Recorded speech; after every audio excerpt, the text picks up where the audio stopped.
welcome everyone to this third session today in the OECD Tax and Development Days. We're very grateful that you are all spending this time with us today. So this session is going to look at tax morale, primarily the relationship between tax administrations and multinationals, but we will also cover a little bit about taxpayer education as well. We've got a great panel with a lot of information to get through. So I think we'll just dive straight into it. So let me try and bring up a presentation.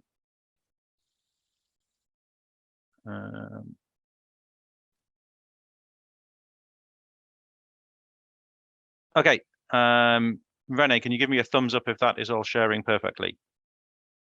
Great, thank you. So, myself and my colleague Rene will talk you through a little bit of the work we've been doing here at the OECD, and then we've got a couple of other speakers from the world of business and tax administrations to give a little bit of more depth to the perspectives that we've been trying to capture here. So first of all, a little bit of an introduction to the work that we've been doing here at the OECD on tax morale, which is looking at kind of that intrinsic motivation to pay tax, the kind of the voluntary compliance side rather than the kind of the hard enforcement side. And what we've been trying to do is provide new data and analysis and create broader discussion on some of these issues, and with a specific focus on developing countries. The work we've done has covered individuals and businesses, as well as looking at taxpayer education. And there's kind of three main reports that we've produced over the last 3 or 4 years. We're going to focus primarily on the most recent report, which came out in the second half of last year. But I will come back to the topic of taxpayer education briefly at the end. So our most recent report, Tax Morale 2, Building Trust Between Tax Administrations and Large Businesses, really focuses on that relationship between tax administrations and large business, and especially looking at the issue of trust. And the reason for doing that is twofold. One is trust seems to be consistently identified as one of the biggest drivers of tax morale. So we found that in some of the research we've done here, and we've seen it elsewhere. And perhaps more importantly, trust is something that policymakers can do something about. Now, in some of our other research, especially on individuals, we found out that issues around education, level of religiosity can affect tax morale. But that's not something as policymakers you can necessarily do much about, or necessarily should be trying to do something about in terms of influencing people's religion. So trust is something that you can focus on, and something that tax administrations especially can focus on, as it seems to be that trust in the tax administration specifically. The trust in government seems to work a little bit differently, but that kind of trust in the tax administration is super important. So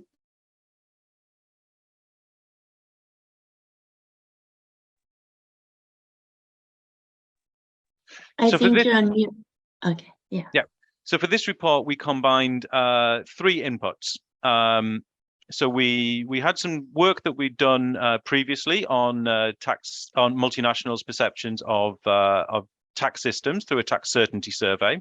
We did a new piece of work looking at tax administrators' perceptions of multinational behavior. We surveyed 1,240 tax officials from 138 jurisdictions in an online survey. And then we took the data together from both of those and put them together in some presentations we gave to some roundtable discussions, where we brought everyone together, discuss those results, and identify if the findings from the survey seem to be about right, and what we might be able to do about them. And we put all that together in the report that came through at the end.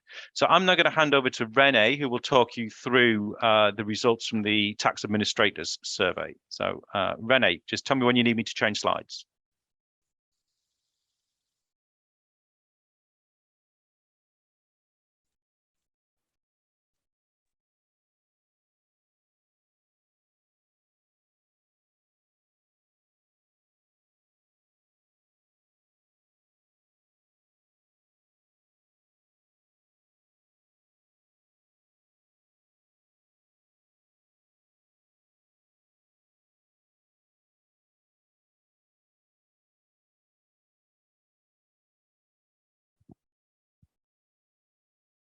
Um,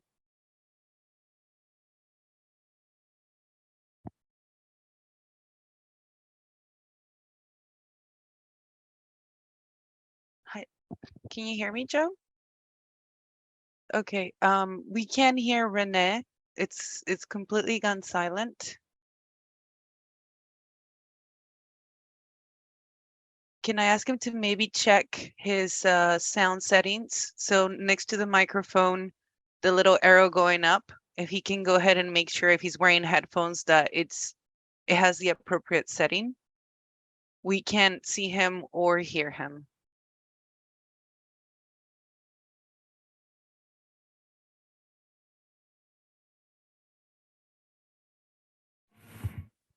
Can you hear me now? Yes. Can you see me now? No. But There you go. Now we can hear you and see you. Thank you very much, and apologies for that. no worries. I don't know where it cut off or what happened. I think maybe we can start since we haven't gone very far. That way everybody can catch up, including the interpreters. And also a quick reminder, if you guys can speak a little bit slow to allow the interpreters time to translate. That'll be great. Thank you. No, as I was saying, first of all, thanks to Joe, and thanks to all of you for attending this session, and specifically, well, giving us the opportunity to present the work that we have been doing on tax morale. As Joe mentioned, I will be presenting the main results of the Tax Administration's Perception Survey, which we surveyed 1,240 tax officials from 138 jurisdictions that we then grouped into, let's say, 4 main groups. First group, OECD, then Asia, Africa, and Latin America and the Caribbean. Now, with Joe, we're trying our best to show you or to summarize the results of the report, but it's a quite vast and quite rich report. So we do encourage you to go and have a good look. There's a lot of information, and that could be useful for policy design. Now, the results, or the main results, we're going to group them in 5 main areas, which are routine compliance, cooperation and trust, openness and transparency, disputes and conflict resolution, and use of power and incentives. And next slide, please, Joe. Routine compliance, the main message that we would like to convey here is that the majority of MNEs are perceived to be fulfilling their routine compliance in a satisfactory manner. And when we say routine compliance, we say, for instance, paying on time. Nevertheless, this result, or MNEs behave a little bit less good when let's say the interaction becomes more complex. If I can show the next slide, please. And here we see this this result where above 77% of tax officials consider that almost all MNEs, for instance, pay on time. So that's a quite good result on routine compliance. Nevertheless, these results fall when we talk about, as I was saying, a more complex interactions, for instance, responding to requests on time. So when they're asked for requests, the perceptions drop from the above 70% that I was saying to 75%, for instance, in Asia, 65% in Africa, and 50% in Latin America. So we can see that as the interaction gets more complex, the perception also falls. Next slide, please.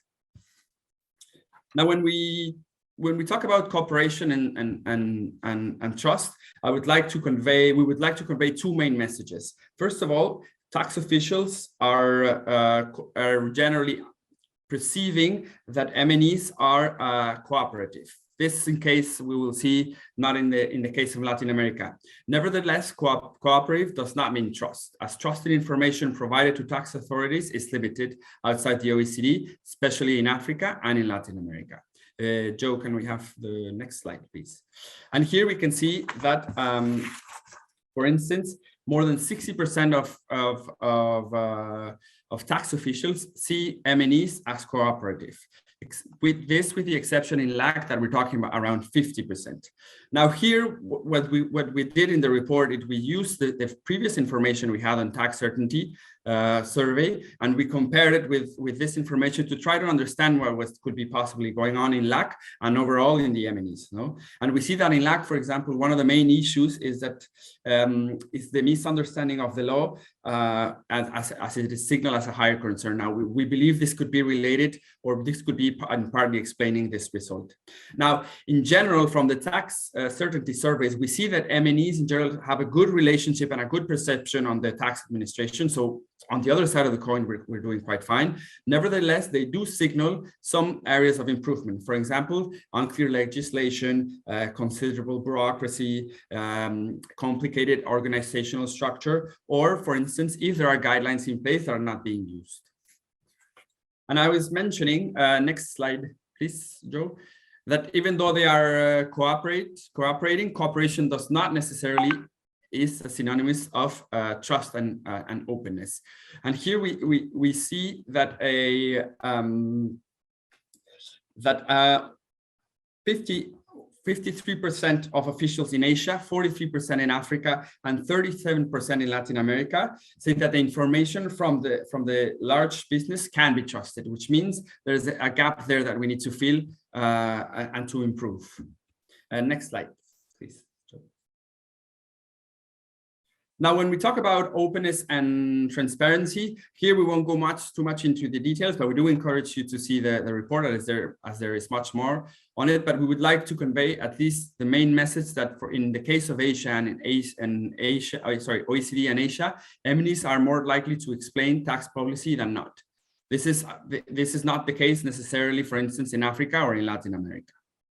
And next slide, please, Joe.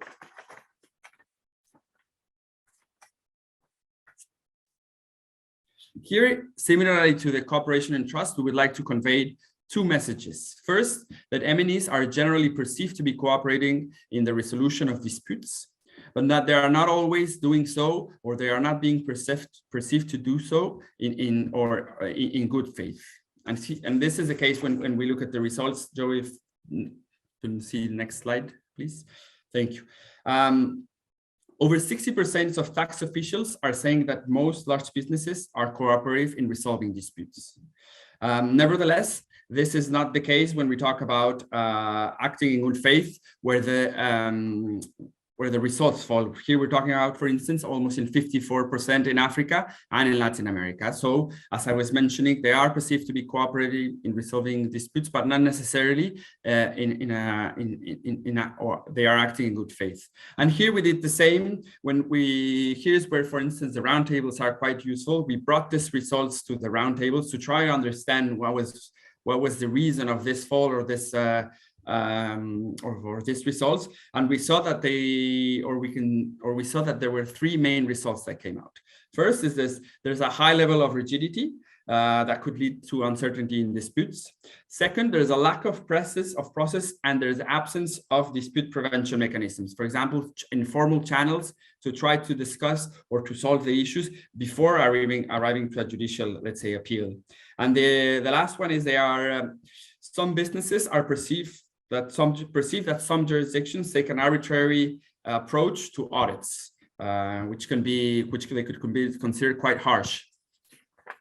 Next slide, please. And last of the results is in use of power and incentives, where we see that a significant minority perceive abuse in power. And we're saying we see that the use of power by most officials is seen as so most officials see most large businesses and the Big Four as using their power legitimately, but around 40% see a majority of businesses lobbying for incentives outside of their existing legislation.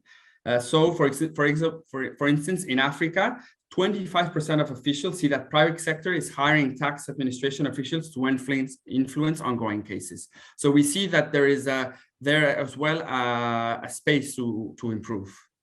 I'll hand over to Joe now. Thank you very much for your attention.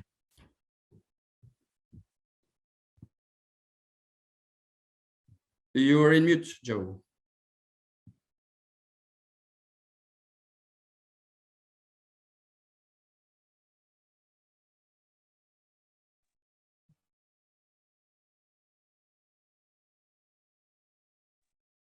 Okay,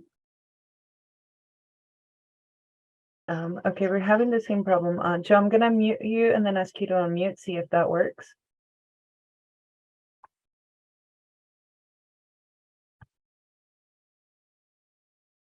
Can you hear me now? Can you speak, please?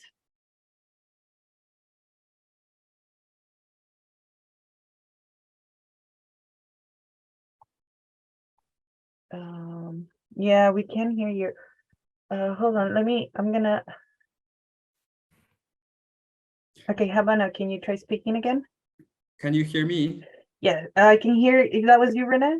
Yes, I was just going to say, Joe, if you can hear me, the way I fixed it is next to the microphone, I selected a different type of microphone because there's different ones. So the icon, yeah, the icon with the microphone. Yeah. The Do you hear me there now? you go. Yes, Yes. perfect. Okay, thank it's you. a problem with the headset. All right, perfect, thanks. Okay, apologies again for this. But yeah, just to add a little bit more detail in terms of what René was saying of the information we had on multinationals' perceptions. So this just shows some of the top 10 issues that multinationals have with tax systems, and we can see through this some of those issues that René was saying in terms of, and that some of these issues are definitely kind of trust related.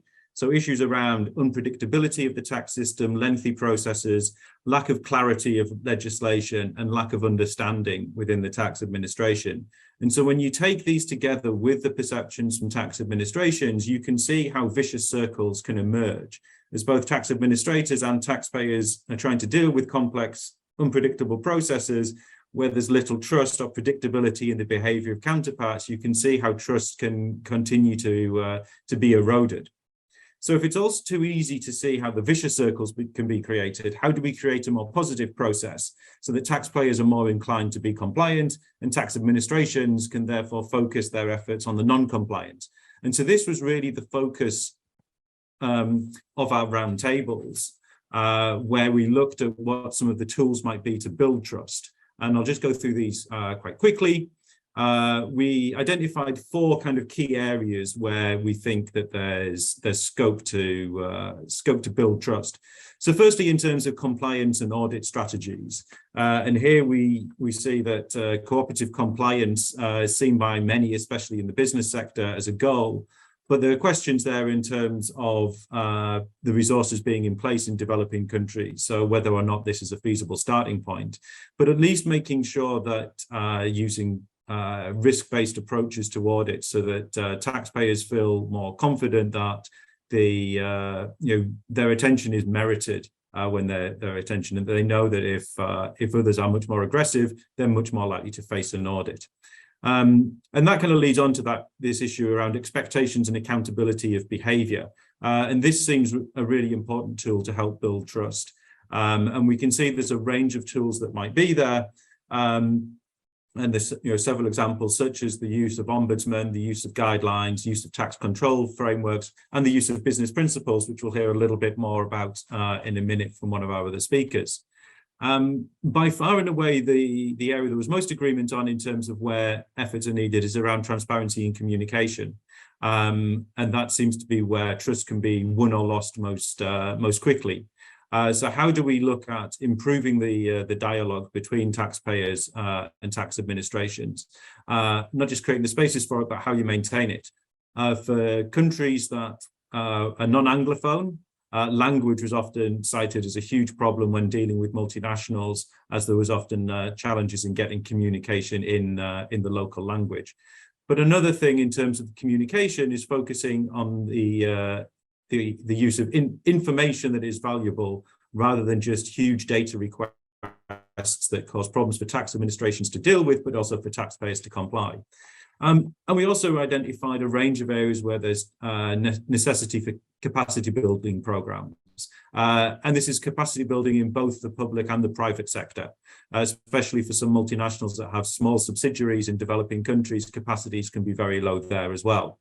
And so the key issue I think we saw in this was around value chains and the need for better training around understanding of value chains in tax administrations, We also saw the value of Tax Inspectors Without Borders programs in helping share best practice in how to build that relationship with taxpayers as part of the audit processes as well.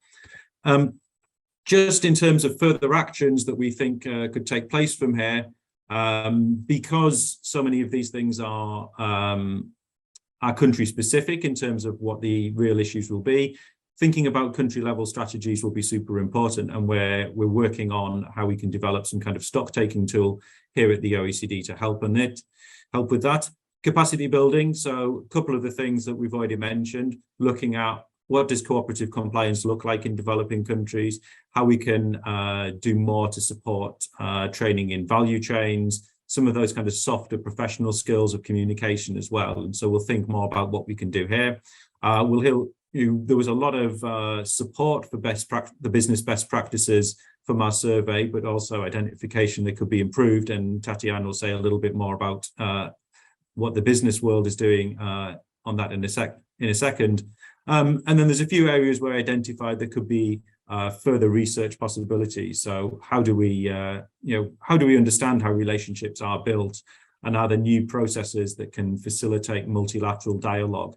And we're still scoping those out, but we hope in the coming months and years we'll be able to say a lot more about this. So just to wrap up, just to say there is some training planned on this in the coming year. There's some stuff already on our website, but there'll be 2 webinars in the second half of the year. Do go onto the knowledge sharing platform on that, and more details will be announced as we get closer to the date. And obviously a big thank you to the donors who have been supporting this work. So we will stop there, and it will be my great pleasure now to pass over to Tatiana Stepanova, who is the head of tax policy at Shell, and also a member of the Business at OECD Tax Committee. And here she is wearing that second hat, and she is very proud to be speaking on behalf of Business at OECD today. So Tatiana, welcome, and over to you. Great. And I really hope that everyone can hear me, and it sounds like you can, yes, we can. Right? Excellent. Okay. So good afternoon, good morning, good evening, depending on where you are. And thank you, Joe, for that introduction. And thank you also for inviting Business at OECD to share the business perspective on the role of trust in the relationship between the tax administrations and the large businesses. And I also wanted to thank you and the OECD Tax and Development team for continuous and constructive engagement with us at Business at OECD, not only around the tax morale report, but also in broader areas relating to tax and development. Tax and development is one of the priority areas for us at the Business at OECD Tax Committee. We have Tax and Development Working Group chaired by Dave Murray, which I'm a member of. And that group brings together a wide range of businesses to drive initiatives forward that we hope will support the OECD and the developing countries in pursuing your objectives. And we look forward to continuing working with you together in this space. Mutual understanding and trust between the tax administrations and businesses is critical. Trusted and cooperative relationship with the tax administrations allow a more effective resolution of the disputes and also differences in interpretation of tax matters, all leading to greater certainty and greater stability. And businesses crave tax certainty. When business make investments in the country, it is usually with a long-term perspective in mind. And so stable and predictable tax regimes and effective tax administrations are all essential components of what is considered a positive investment climate in the country. But also, on the other hand, from the tax administration perspectives, the early resolution of disputes support effective and strong revenue collection, supporting the growth of a country. So trust is mutually beneficial. And we were therefore very encouraged by the main conclusion of the OECD report on the tax morale, which emphasizes the importance of trust and belief in the tax system play in influencing tax compliance behaviors. Business at OECD and our members have welcomed the report when you have published it last year. I hope that many in the audience would agree that there has been significant progress made in the areas of transparency and responsible tax behaviors, And we hope that the tax administrations would see improvements in these areas as a result. But trust takes time to build, and we understand that it may take some time before these improvements will be fully appreciated and will change the perception of the taxpayers and the tax system. Tax morale report also highlighted that tax is a two-way street, and we very much agree with that from business perspective. Building trust requires commitment from both sides, from the side of the tax administrations and from the side of the businesses. You were talking about vicious circle, Joe, but we are hoping that there could be a virtuous circle created where the initiatives from the side of the businesses to build that trust will be met by similar initiatives from the side of the tax administrations. There were some good recommendations, and you already mentioned them, Joe, in the report about the role that business can play in to improve the trust between businesses and the tax administrations. One of those areas is capacity building. The report highlighted the feedback of the many tax authorities was that the lack of understanding of business structures and value chains were one of the significant challenge faced by the tax authorities around the world. And so more business expertise is needed to support these initiatives, and the businesses are ready to step in and support in this space. The report also recognized the mutual benefits of cooperative compliance relationships and highlighted the role that the businesses can play in setting the first steps in starting those cooperative compliance relationships in the countries by, for example, sharing and discussing with the tax authorities their tax control frameworks, or sharing the experiences of working in a similar cooperative compliance relationships with the tax authorities in other countries. So we have taken all of these recommendations on board, and we will build on them in the future work of our tax and development working group. So in response to the OECD second tax morale report, business at OECD has updated and published its statement of best practices for engaging with the tax authorities in developing countries. And I will refer to them as best practices from now on. It's quite a mouthful. So the best practices. We heard that the tax administrations found our early edition of the best practices, which were published in 2013, helpful, but the general awareness of them was lower than we were hoping, and they were not aspirational enough, and in some cases were not well understood. That was the feedback we received. And in response to that feedback, we have rewritten the best practices from scratch. We have strengthened them, we have extended them, we have added narrative and some of the examples of challenges that businesses may face, and then how they can be resolved collaboratively. So these practices have been published last year. They can be found on Business at OECD website, and they're grouped around three areas: governance, trust and compliance, and transparency. These practices are aspirational in nature, but many of our members are already applying them in practice. We encourage all the businesses to look at these best practices and ask themselves whether they're meeting them. If they're meeting them, they should be prepared to explain how. And if they're not meeting them, they should be prepared to explain why not. We think that those best practices will be a helpful tool for companies across various business sectors that look to develop trusted relationship with the tax authorities in the countries where they operate, and especially if they're setting operations in a particular country for the first time. The best practices specifically focus on capacity building, recognize that developing country tax administrations are often resource constrained and may not have the same level of capacity, business knowledge, industry knowledge, and expertise as businesses themselves, or as the tax authorities in more developed countries. And so the practices encourage businesses to consider how they could be supporting the tax administrations in developing their capacity and participate in capacity building programs in developing countries. So from the tax administration perspectives, tax administration should look at these practices as a way to engage with the taxpayers and build on their domestic governance requirements. The best practices intend to support capacity building, tax morale, and cooperation. And all of this enhances opportunities for developing country tax authorities to deliver their goals effectively and efficiently. So what are the next steps? We understand that OECD will be undertaking further research, will be working with partners to deliver a range of initiatives in line with the report recommendations.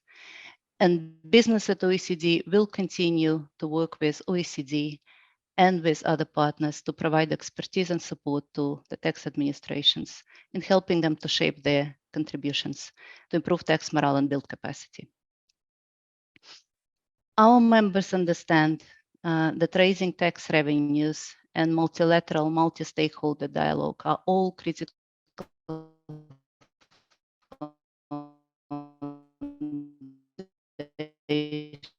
prerogative and responsibility of the governments. However, all tax stakeholders need to be part of creating an effective, stable, and predictable tax system. The tax system will only be viable and only result in positive development outcomes if it is seen as legitimate by taxpayers and by broader society. And so it is necessary to include all stakeholders in the process of creating the environment that enables investment and economic growth. Business taxpayers, and especially multinational companies, play an important role in development of effective and capable tax administrations. And they can do it by various ways, by being transparent about their approach to tax, by sharing perspectives of how different tax policies may impact investment climate, by sharing their business knowledge and industry knowledge and the value chain knowledge, but also the experience of working with tax administrations in other countries. The businesses can help create shared value for governments, businesses, and a broader public in countries where they operate. Companies pay tax to support countries in their provision of public services and welfare. It is a legal obligation, but it is also a moral one. Being a good corporate citizen, paying the right amount of tax in the right jurisdiction, according to both the letter and the spirit of the law, is increasingly seen not only as good corporate governance, but as a key sustainability metric. And tax morale is a critical feature in this. Thank you.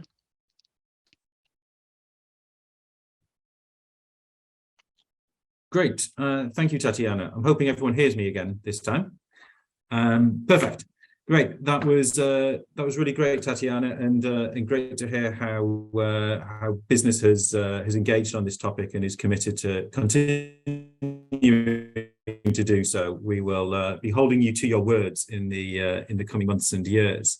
To give more of the tax administration side, I'm delighted to have Annarella Calderoni from CIAT, the Latin American, American Tax Administration Network.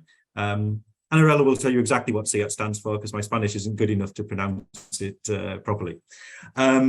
So yes, she will talk about the perspective from the Latin American region, and I will hand over to her as she's already got her slides up and running. She's mastering the technology far better than me today.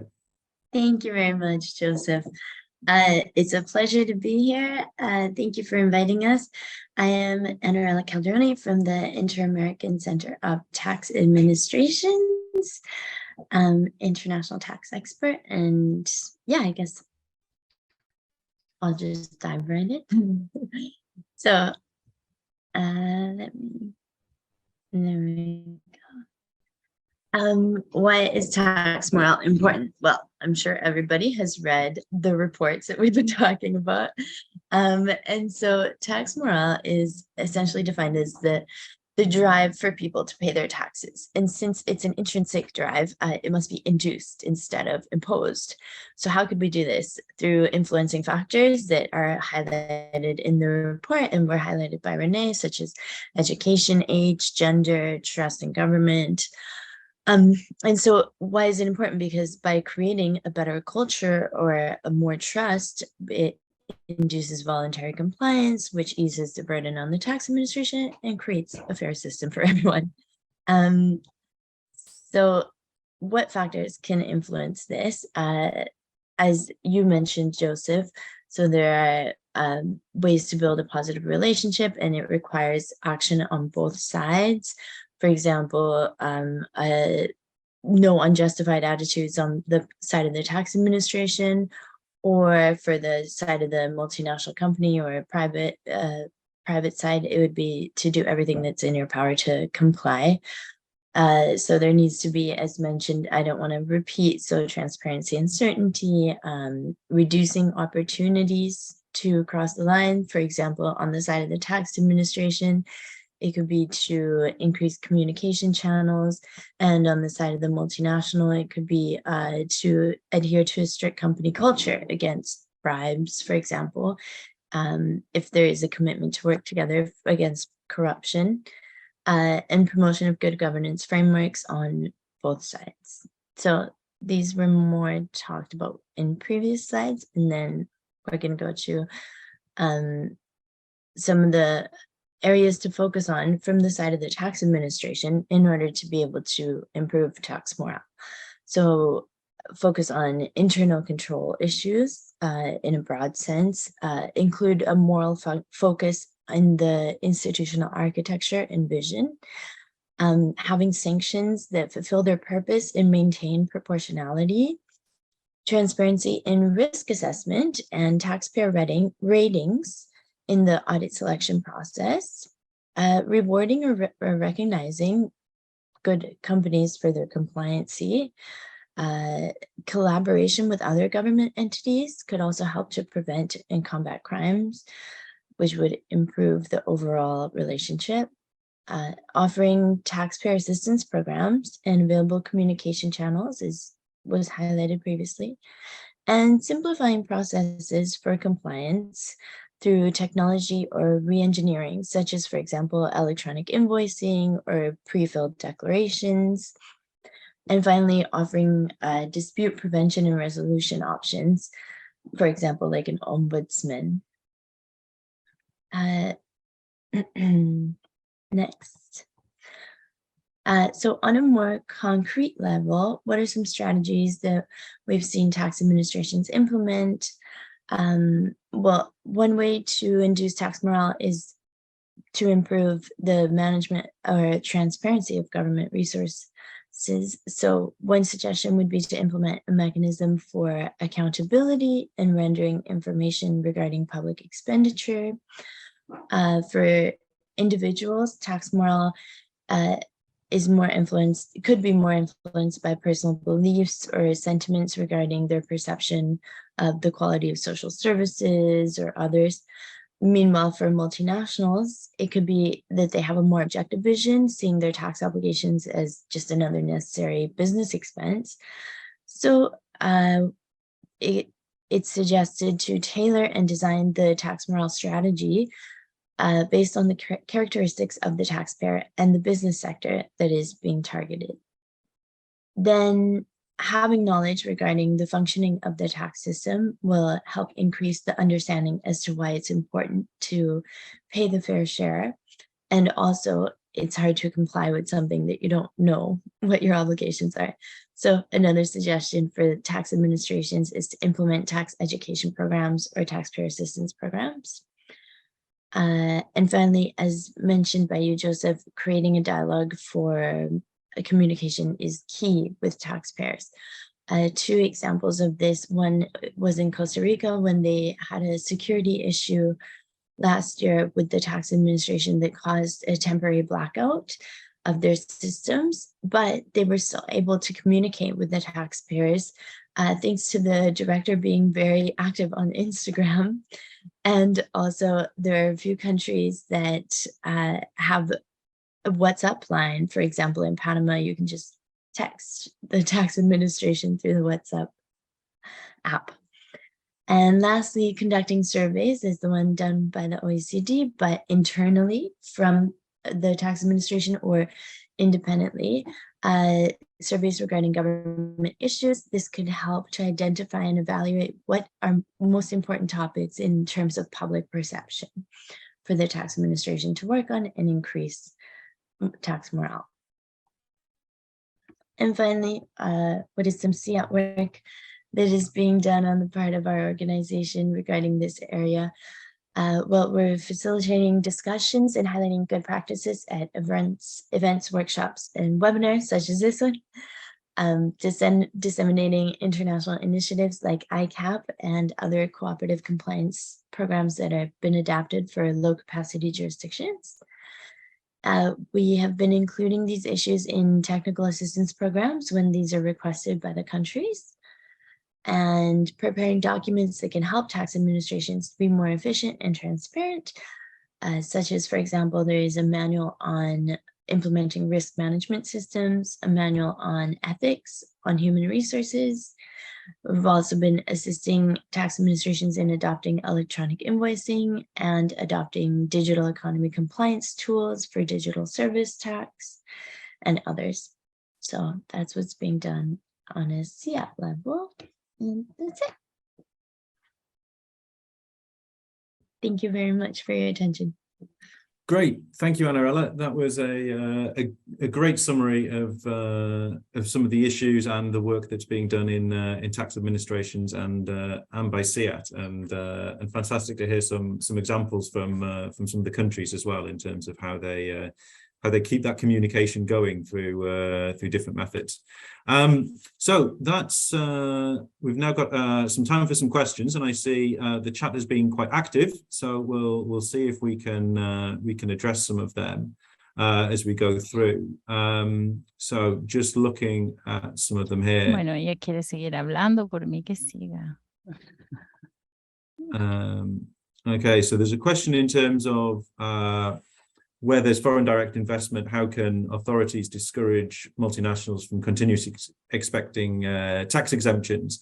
I think there's a few things here, and others do feel free to jump in. I think some of the work from the tax certainty survey shows how much that the businesses really want some other features in the tax system rather than necessarily just the exemptions. So if you can build that predictability and stability, you may be able to reduce those demand for exemptions, which in some cases may be trying to essentially get them out from the unpredictability and uncertainty that may exist there. So I think there's something there. Of course, I'd be remiss as an OECD staff member not to mention how Pillar 2 and the global minimum tax should hopefully be reducing some of those requests for exemptions as well in the coming years. So those would be things I'd say. I don't know if Anarella or Tatiana want to come in on that question. Feel free to jump in.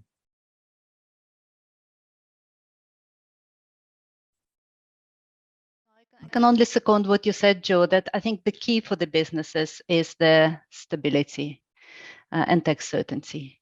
And so if that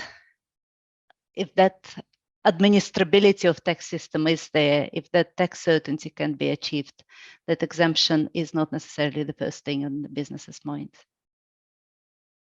Great. And indeed, I just came back from the first room where they talked about the Pillar 2 and the tax exemptions in the light of Pillar 2.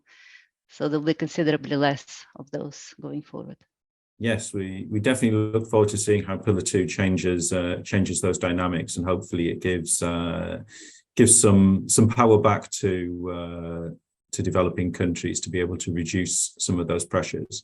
A great question here in terms of the relationship between tax compliance and the number of audits and directing resources to information campaigns to promote tax morale. So I mean, again, I'll have some reflections myself. I think from some of our roundtables, we definitely saw this being a potential risk.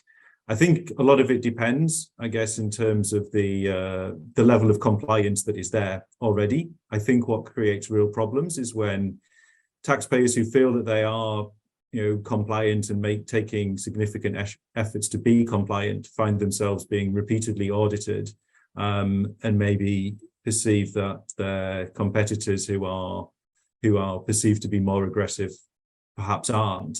And so I think getting that perception of fairness in that audit process is something that really matters, so that it's easy to make the case as a taxpayer that we want to take all the efforts we can to be as compliant as possible, and that also reduces our risk of getting involved in complex audits. And so I think there's definitely something to that. And so how you can create awareness in terms of the willingness of the tax administration to work well with the compliant, and take a risk-based approach to make sure enforcement is significant on the non-compliant, I suspect is partly key to this. I see some nods and elsewhere from Manarella and Tatiana. So again, feel free to come in on any of your views on these. Thank you. I think just to complement there, the clarity of the risk assessment system and the risk rating. So being transparent about how taxpayers are chosen for control, and also perhaps publishing schemes or aggressive tax planning plans that have been seen and that will lead to control actions. For example, what's seen in Action 12 of BEPS, not exactly mandatory disclosure, but receiving that information and potentially using it for this type of risk perception could be helpful on the side of the tax administration. Great. Yeah, and maybe Nora. something about how to make this audits more effective by focusing on real risk areas. So you've said risk-based approach. So what are the material issues that can really achieve something in this audit? Because we've been in audits where we've been asked for a lot, and I mean lots of documentation, lots of supporting documentation, lots of invoices, but it all is about very immaterial amounts. So what is at stake here? What is the issue? What are the areas of focus? I think these are all considerations that would help making audits more effective.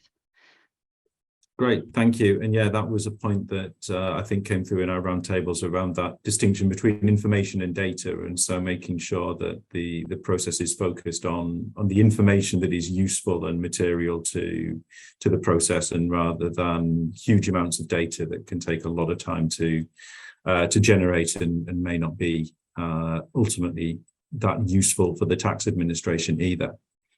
Okay, I'm trying to see if I've missed any questions.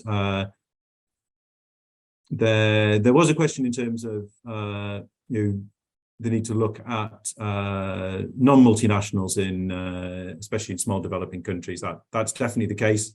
As I tried to put in the chat, the reason why we looked at multinationals in this most recent report is because we thought there'd been a bit less focus on the multinationals in some of the research. There's some very interesting papers looking at issues around SMEs, and we do cover that in the first of our tax morale reports, and we do look at that a little bit in our taxpayer education work as well, especially looking at some of those approaches that you may want to take to look at how you engage with taxpayers. And if there aren't any other questions here at the minute, I might just take that as a cue to say a little bit more about our taxpayer education work. So if you indulge me, let me just share a couple more slides. Actually, Joe, there's a question in Spanish related to taxpayer education, so it's perfect that you're going to. Okay, well, I'll do the presentation on this bit, and then if I haven't addressed the point, if you can come in and address our Spanish question, that would be great, Renee. So yeah, just a few points in our work on taxpayer education. So why is taxpayer education important? Well, again, from our first report, we found that the perception and understanding of the tax system appears to affect the willingness to pay. It was one of the most significant factors in our previous research, and and it kind of makes sense, because if you want people to voluntarily comply, they need to know what to do. I think that was a point that Annarella made in her presentation as well. And also in the current climate, we also do need to be wary of the risk of fake news. And I think tax can be a victim of fake news just as much as anything else. If the tax administration and the government is not providing the information, someone else will fill that gap. But that might be someone who has an agenda and doesn't necessarily provide the right information. So we need to be on the front foot to tackle fake news. So what we did was we created a typology of approaches to taxpayer education. This was based on a survey of 140 taxpayer education initiatives from 59 countries. And we broke this down into kind of 3 main approaches. So one is teaching tax. So this is where we saw in-depth kind of sustained engagement using more traditional teaching techniques. These seem to be quite impactful, but very resource intensive. And so that's that's one of the challenges you have in many of these areas, is how you balance the resources available to what you're able to do. The next area was around kind of communicating to raise awareness. These were much more closer to advertising. Usually these were one-off encounters, whereas teaching tax, you'd usually try and repeatedly engage with the audience in communicating, often one-off.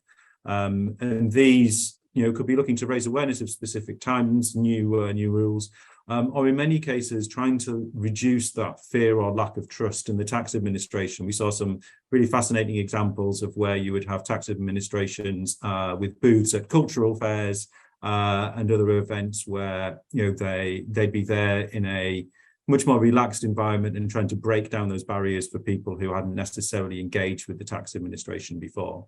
And then the third area is around kind of assisting, and this is much more real practical support in the compliance, especially as new digital tools are being introduced where people may not necessarily know exactly what they're doing, and how you can kind of handhold through that process. So those were the types of approaches we saw. Just to highlight a few kind of common challenges that and common threads that came out between each of those across all of those approaches. One is the biggest challenge is often identifying and reaching that target audience, especially because often in taxpayer education, you're trying to reach an audience that the tax administration doesn't already have contact with. And so that's a real challenge in terms of how you get there. And that leads to the second point, is that partners beyond the tax administration are often super important, because they may have the links to those taxpayers or potential taxpayers that you want to speak to, and they can make that connection, and they may already have trusted relationships there that you can build on, and they can be that introduction for people to come into the tax system. The next one is kind of around the fact that it's a long-term project. Whilst you can have short-term nudge effects in some areas, overall you're looking to change behaviour over a longer period of time. So how do we do that when budgets are often short-term? And that's often a challenge in many tax administrations, to how do you build long-term taxpayer education in a time when you have short-term budgets.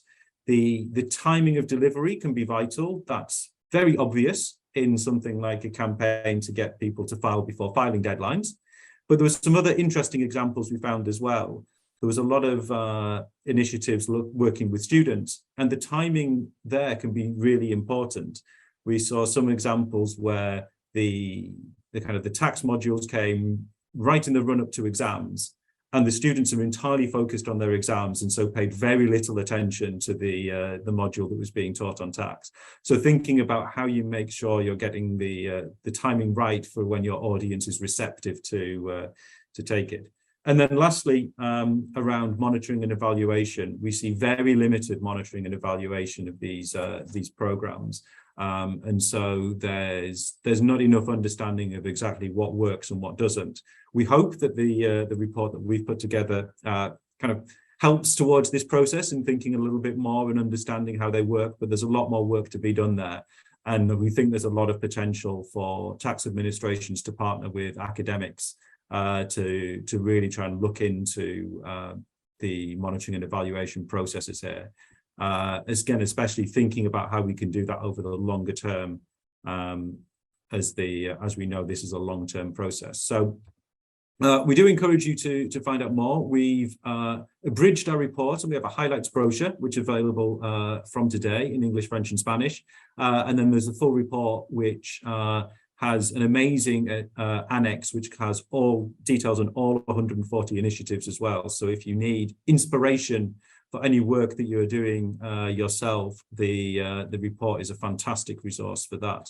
So I will pause there, and René will tell me if that has managed to answer the question, and if not, I will ask René to step in.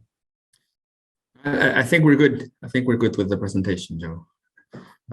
It was more, I guess, with the link for the previous work on taxpayer education, which I think you addressed. And I mean, at the end, whether depending of the strategy, it all fits into the same results, knowing of an increasing tax morale, whether it's individuals, SMEs, or MNEs.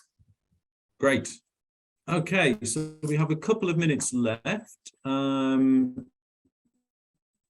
If anyone has any other questions, please feel free to put them into the chat or raise your hand. Let's see if I can see anything there.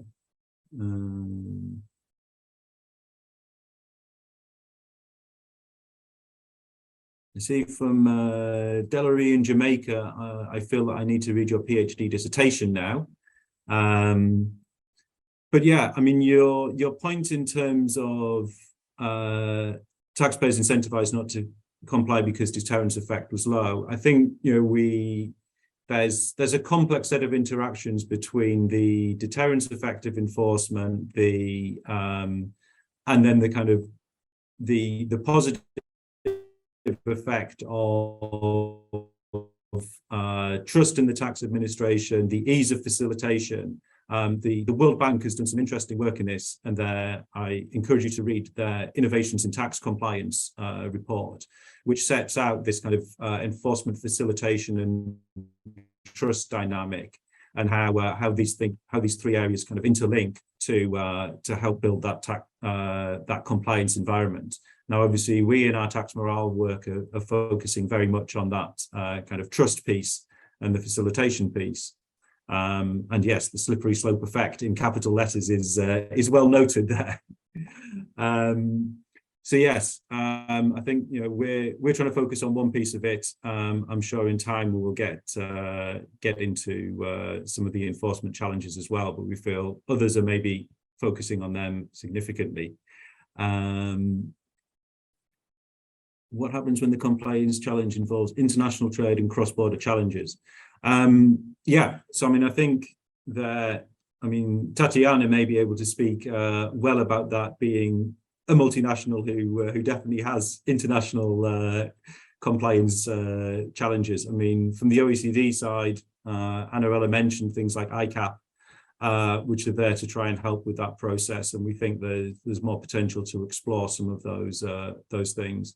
We did find from our roundtables, you know, challenges around information exchange with there. So both tax administrations making requests to multinationals to get information that may be held by headquarters or other subsidiaries, but also when they need to make requests from other jurisdictions. You may have heard in the previous session around the Global Forum's work on transparency and exchange of information. That's getting better, but there's still challenges, especially for some developing countries.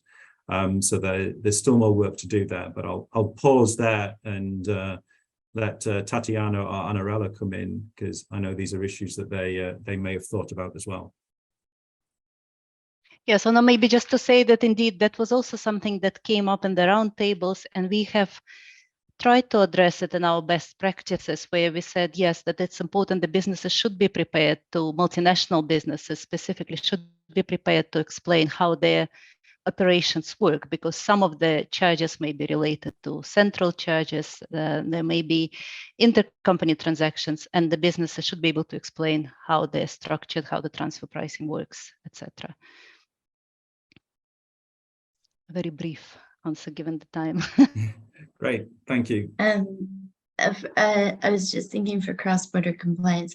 So there are systems that can help standardize across regions or across countries. For example, the CEAT's digital economy compliance system that would help induce compliance in any country that has this system implemented, or for example, tax treaties that have that's kind of the goal, is to make it so multinational entities can know what they're getting into in different cross-border situations. Then but I think the role of organizations like the OECD or any regional tax organization like CEAT would be also to help create communication between tax administrations, because there was one event I went to a little while ago where the person from Guatemala said, in the end, it's all the same taxpayers. So if it's the same multinational entities doing cross-border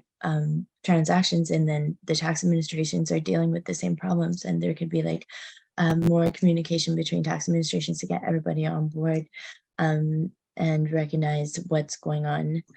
And yeah, I think that's it. And that's perfect timing, Annarella, because that brings us to 4 o'clock, and that is the end of our hour. So I would just like to thank Renee, Tatiana, and Annarella for being part of this excellent panel. I've really enjoyed the discussion. I'd like to thank all of our participants as well. There's been some excellent questions coming through. I hope we have done our best to answer them and engage you through this hour. And do feel free to keep in touch with us. We're not, as I think we've identified, there's a lot of work still to be done in this area. And so we look forward to working with all of you in the months and years ahead. If you've not had enough of me yet, do stick around, because the next session on the taxation of development assistance is also featuring me. That will start in 50 minutes. So we look forward to seeing many of you there. But in the meantime, thank you to you all for your participation in this session.